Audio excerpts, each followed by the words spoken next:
Hello dear student. তো এই ভিডিওতে আমি নিত্য সমাজ সম্বন্ধে আলোচনা করব।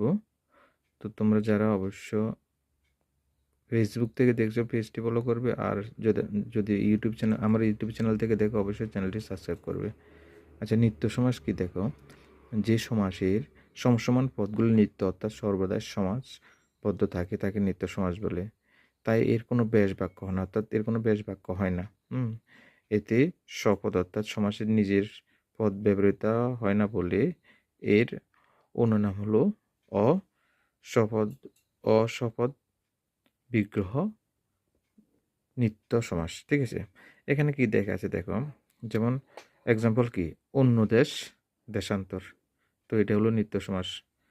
তাহলে দেখো এরপরটা হলো কি, যুগান্তর অর্থাৎ অন্য যুগ, যুগান্তর, এটাও নিত্য সমাস। অন্য মত, মতান্তর, অন্য মন, মনান্তর,